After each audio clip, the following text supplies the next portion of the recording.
Ecco, signore e signori, buon pomeriggio. Ci scusiamo, ma siamo in edizione straordinaria. Siamo a Bolzano di San Giovanni a Natisone.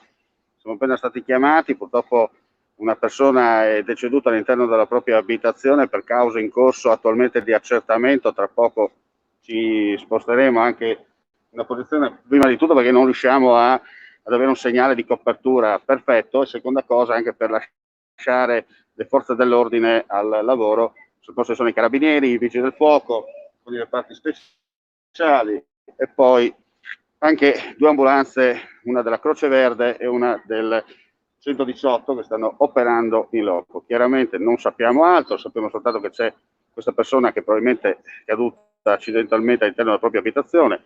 I rilievi sono in corso. Adesso vi giriamo anche la telecamera, ci dovete scusare, ma anche noi dobbiamo lavorare in una posizione un po' particolare, perché dobbiamo gioco forza dare la possibilità alle forze dell'ordine di operare nella massima tranquillità.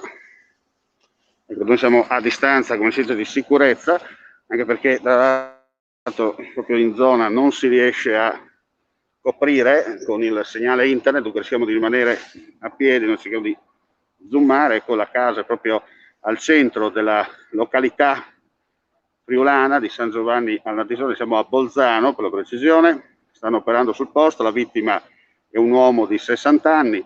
Altre indicazioni non vi possiamo dare perché i familiari sono appena giunti sul posto. Comunque si tratta di caduta accidentale e morte purtroppo naturale. È stata una persona proprio qui della zona a trovarlo riverso nel sangue all'interno dell'abitazione, immediatamente ha allertato i familiari e chiaramente gli interventi attraverso il numero unico d'emergenza 112.